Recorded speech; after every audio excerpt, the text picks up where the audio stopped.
This week, I had the chance to catch up with ENMU head football coach Kelly Lee to talk about the struggles and changes heading into the fall 2020 season.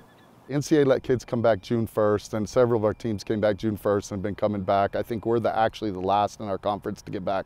So we're a little behind, but we're letting our kids that are in town start working out July 20th.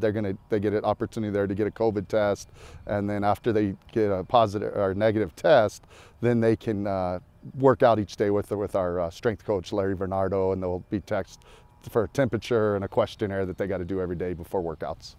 Due to spring ball being canceled, some positions do not have definite starters. Coach Lee said that is not necessarily a bad thing.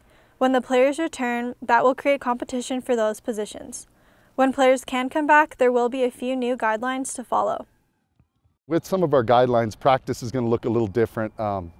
Initially, you're going to be doing less team, more individual group stuff. You got to have some spacing issues. You can't have too many people in a group as we work through those different phases. And you got to know your occupancy levels in your locker rooms and make sure that you're bringing your kids in waves so that you don't exceed those. Their first game matchup against New Mexico Highlands has been canceled due to the NCAA mandate for D2 schools to move to a 10-game schedule. Their first game will now be played on September 12th against Adams State.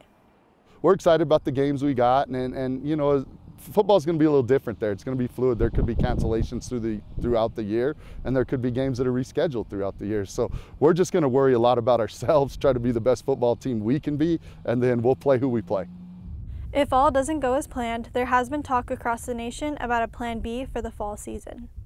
The spring schedule is getting a little more traction right now. I would say it's a plan B. I think a lot of the stakeholders and people are still hoping that we're able to play this fall, but there is an option. Several conferences have talked about moving to a spring schedule if they don't feel like it's in the best interest to bring the student athletes back in the fall and actually play. So a lot of moving parts and a lot of stuff we're still working through, but excited to get the kids back and get going. If you would like more information or updates on ENMU football, you can visit goeasternathletics.com. For News 3 New Mexico, I'm Clare Moots.